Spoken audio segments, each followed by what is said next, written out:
ఒక శత్రువు ఎలా ఉండాలో కూడా చూపించాడు.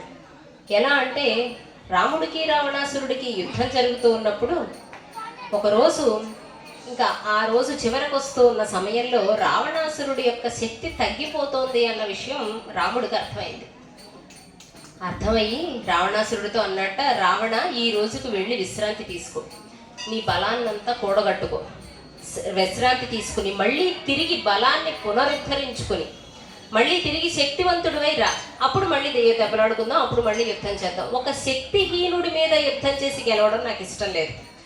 నువ్వు కూడా అంత శక్తివంతుడు కనుక శక్తిని మళ్ళీ పుంజుకుని రా, అప్పుడు యుద్ధం చేద్దాం అని అన్నట్ట. ఇలా ఒక్క శ్రీరామచంద్రమూర్తి తప్ప ఇంకెవరైనా అనగలరా? దొరికింది భలే అవకాశం అని చెప్పి దాన్ని వాడుకుని అవతలవాడి బలహీనతనో అవతలవాడి తప్పునో వీటిని మనం అవకాశంగా చేసుకుని ఉపయోగించుకుని పైకి వచ్చేద్దామని ఆలోచించే వాళ్ళ సంఖ్య ఎంతో ఉంది.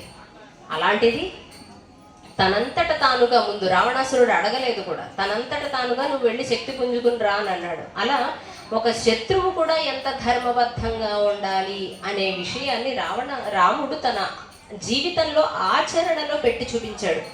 అందుకే రాముడు ఎక్కడా కూడా మొత్తం రామాయణంలో నేను దేవుణ్ణి అని తను చెప్పుకోలే.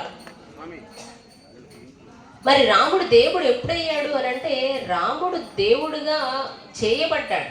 అంటే ఇలా బ్రతికితే మానవుడే దేవుడవుతాడు అని అంటారు చూసారా, అలా మనిషి దేవుడు అవుతాడు, దైవత్వాన్ని సంపాదించుకోగలుగుతాడు. ఎప్పుడు అని అంటే ఇలా బ్రతకగలిగితే మనిషే దేవుడు. ఒకప్పుడు దేవతలు, రాక్షసులు, మనుష్యులు ఇలా విడివిడిగా సంచరించేవారు. కృతయుగంలో, త్రేతాయుగంలో అయితే దేవతలు వచ్చి భూమి మీద నడయాడేవారు, అందరికీ కనిపించేవారు కూడా. కృతయుగంలో, త్రేతాయుగం దగ్గరకు వచ్చేసరికి కాస్త తగ్గింది, అందరికీ కనిపించడం కాకుండా కొంతమందికే కనిపించడం. ఇప్పుడు కలియుగం దగ్గరకు వచ్చేసరికి ఇక్కడ దేవతలు లేరు, రాక్షసులు లేరు, మనుష్యులు లేరు, ఉన్నదంతా ఒకటే, మన మానవ జాతే ఉంది. ఈ మనుష్య జాతిలో ఏముంది? మనలోనే దైవత్వం ఉంది, మనలోనే ఆసురత్వము కూడా ఉంది. మనం దేనిని పెంపొందిస్తే మనం దానిగా మారిపోతాం అంతే. మనలో ఉన్న దైవత్వాన్ని పెంచుకోవడానికి ప్రయత్నం చేస్తూ ఉంటే మనం భగవంతుడికి చేరువవుతూ ఉంటాం. మనలో ఉన్న చెడు ఆలోచనల్ని, చెడు లక్షణాలని మనం పెంపొందించుకుంటూ వెళ్ళిపోతూ ఉంటే మనమే రాక్షసులు అవుతాం. కలియుగంలో దేవతలు, రాక్షసులు అని విడివిడిగా ఇద్దరు తిరుగాడరు, ఇద్దరు మానవుల్లోనే తిరుగాడుతూ ఉంటారు. వారిని దైవత్వాన్ని పెంచడము, దానవత్వాన్ని త్రొంచడము అన్నది మన చేతుల్లోనే ఉంది. ఎలా ఉంది మన చేతుల్లో అని అంటే, సత్సంగము అని అన్నారు. సత్సంగత్వే నిస్సంగత్వం అని అన్నారు. మానవుడు ఎప్పుడూ కూడా మంచి సంగము అంటే కలయిక, అంటే మంచి వారితో కలిసి జీవించాలి. మంచి వారితో కలిసి జీవించడం వల్ల ఆలోచనలు క్రమక్రమంగా మనకి తెలియకుండానే మంచి వైపు మారుతూ ఉంటాయి. మనం ఆహారం ఏది తీసుకుంటే తగ్గట్లుగా శరీరం మార్పు చెందుతూ ఉంటుంది. ఏకబిగిన కూర్చుని 10 పచ్చిమిరపకాయ బజ్జీలు తినేసామనుకోండి, బాగున్నాయి కదా అని చెప్పి అరగంట తిరగకుండా మనం ఎక్కడో ఓ చోట స్థిరంగా కుర్చీ వేసుకుని కూర్చుని వెళ్ళడం రావడం ఇదే పని మీద ఉంది. లేదా కడుపులో మంట వచ్చేస్తుంది. కడుపు మంట వేరు, కడుపులో మంట వేరండో, రెండు వేరు. కడుపులో మంట అంటే మనం తిన్న పదార్థాల వల్ల వచ్చిన తేడా కడుపులో మంట.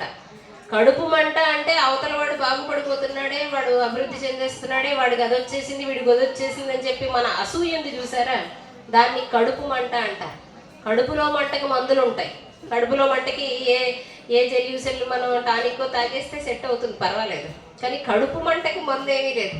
కడుపు మంటకి మందు ఏమిటి అని అంటే, మనం మన ఆలోచనల్ని క్రమక్రమంగా శుద్ధి చేసుకోవడమే దానికి ఉన్న ప్రత్యేకమైన మార్గం, అంతే. ఇంకా అంతకు మించి మార్గం ఏమీ లేదు.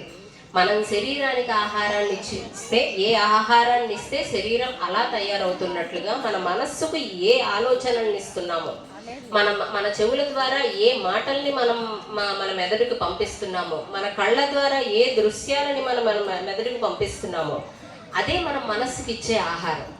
ఆ ఆహారం ద్వారా మనస్సు ఎలా తయారవుతుంది అన్నది ఆధారపడి ఉంటుంది. అందుకే పెద్దవాళ్ళు వీటన్నిటినీ ముందుగా దృష్టిలో పెట్టుకుని సత్సంగము అని అన్నారు. సత్సంగము అంటే మంచి వారితో స్నేహం. ఎప్పుడైతే మంచి వారితో ఉంటున్నామో ఆలోచనలన్నీ కూడా అందరూ మంచి ఆలోచనలే చేస్తారు, మంచి ఆచరణనే కనబరుస్తారు గనక అది తరించడానికి గొప్ప మార్గం అవుతుంది. నలుగురు చెడ్డవాళ్ళ మధ్యలో ఒక మంచివాడు ఉన్నా సరే వాడిని చూసి మనం ఏమనుకుంటాం, వాళ్ళతో తిరుగుతున్నాడు కనుక వీడు కూడా చెడ్డవాడే అయి ఉంటాడేమో అని మనం అనుకుంటాం. కాబట్టి అలాంటి అపప్రథ మనం తెచ్చుకోకుండా సత్సంగంలోనే ఉండాలి అని చెప్తున్నారు. అలా రాముడు తన జీవితం అంతా కూడా ఒక ధర్మబద్ధమైన జీవితాన్ని గడుపుతూ తను కష్టాల్లో కూరుకుపోయి ఉన్నప్పుడు కూడా ఎదుటివాడు నాకు ఈ కష్టం ఉంది అని అంటే అవునా నేను తీరుస్తాను పదా అని అడుగు ముందుకు వేసిన వాడు రాముడు. పీకల్లోతు కష్టాల్లో దిగిపోయి ఉన్నాడు. ఎప్పుడు సీత కనిపించటం లేదు. సీతను ఎవరైనా ఎత్తుకుపోయారా? ఏ అడవి మృగాలైనా తినేసి చంపేశాయా? అసలు ప్రాణాలతో ఉందా? తిరిగి మళ్ళీ దొరుకుతుందా?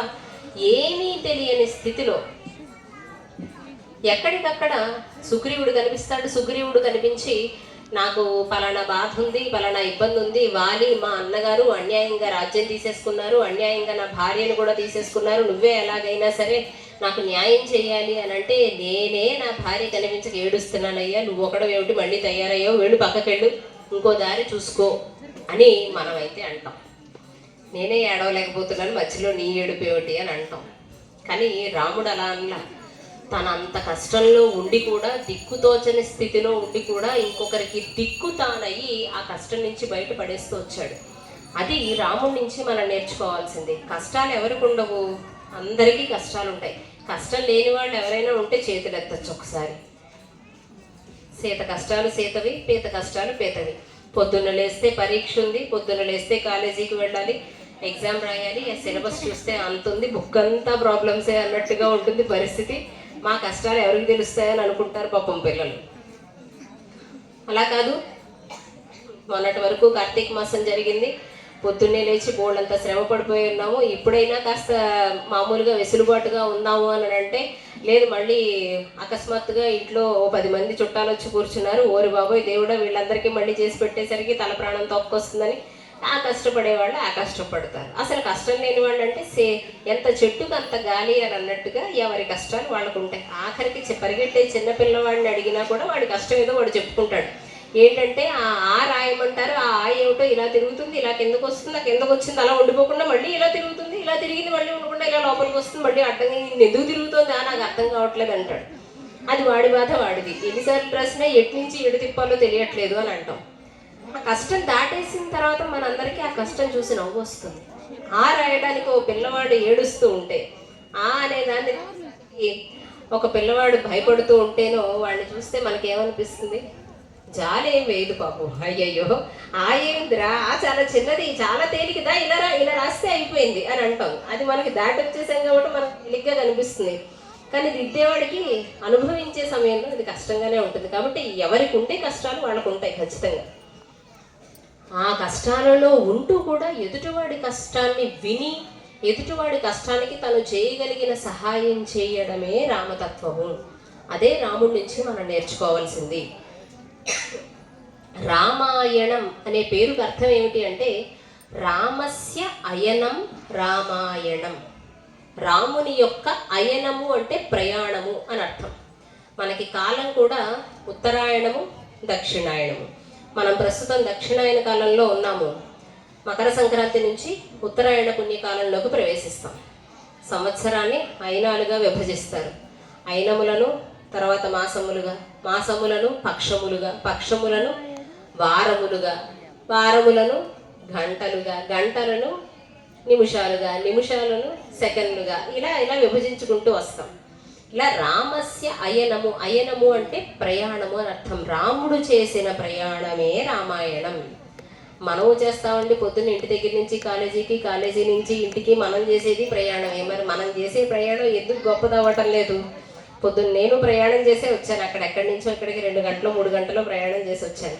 అంటే ప్రతి ఒక్కరి ప్రయాణము గొప్పదైపోతుందా అంటే లేదు. ధర్మానికి కట్టుబడి చేసిన ప్రయాణం గనక ఎన్ని కష్టాలు వచ్చినా, ఎన్ని ఆటంకాలు వచ్చినా ధర్మాన్ని విడిచిపెట్టకుండా చేసిన ప్రయాణం గనక రామస్య అయనం, ఆ రాముని యొక్క ప్రయాణము అంత గొప్పదైంది. అదే రామాయణానికి మరొక అర్థం కూడా ఉంది. రమాణామయనం రామాయణం. రమాణం, రమా అంటే లక్ష్మీదేవి అని అర్థం ఉంది. రమ అంటే స్త్రీ అనే అర్థం ఉంది. రమాణామయనం, రమాయాహ అయనం అంటే లక్ష్మీదేవి యొక్క పయనం అంటే సీతాదేవి